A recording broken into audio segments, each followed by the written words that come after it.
So in that book, it was written by an Arab, and this Arab gentleman was trying to arm the Indian Muslims,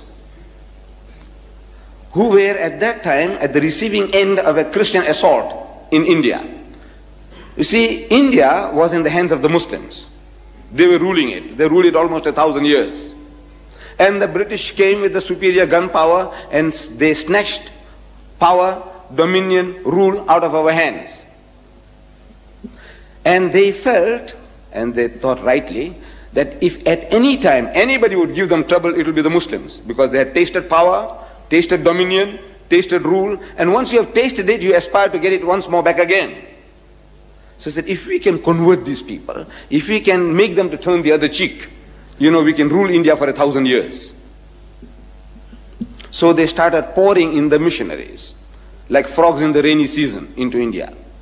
And they started mastering our language and wanting to debate with the Muslims. At first, the Muslims were reluctant.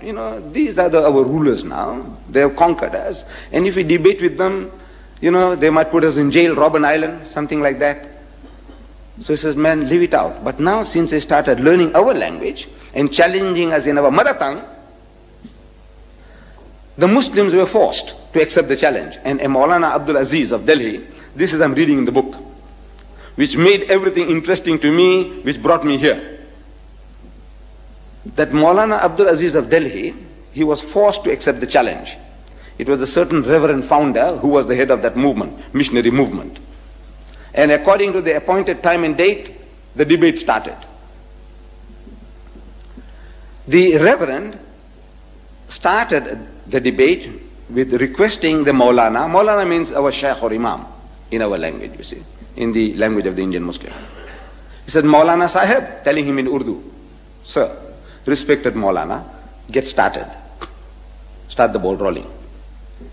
So the Maulana said, you see, look, you are our elder brother. In other words, Christianity precedes Islam by 600 years. So you are 600 years senior to us. So as such, you have the first preference. Number two, he said, look, you are our guest. No doubt an unwelcome guest, but a guest at that. So as such, again, you have the first preference. So the Reverend was forced to start the debate, and he started with a question.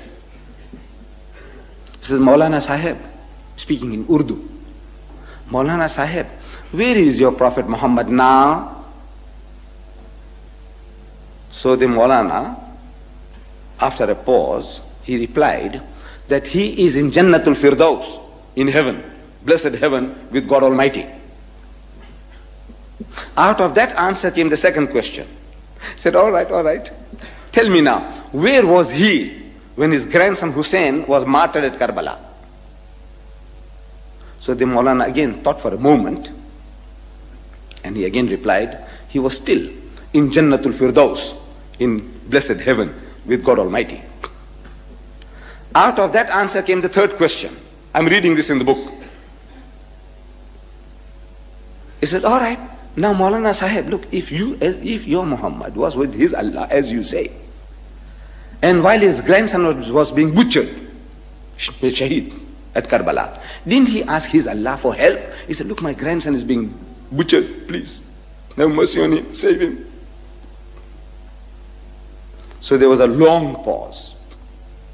And the Reverend couldn't hold his peace. He started stamping his feet. Come on. Didn't he?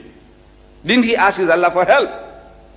Because if somebody is bullying me, and if I have a young heavyweight champion next to me, I say, look, man, Akhi, please, man, help me, save me.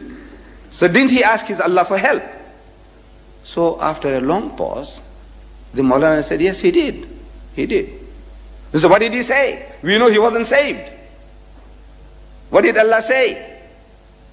And there was an inordinate pause, undue pause. So the Reverend again started stamping his, come on. What did he say? So the Maulana said, Allah cried. He cried. So what? Allah cried? He said, yes. He said, I couldn't save my own son Jesus. How can I save your grandson?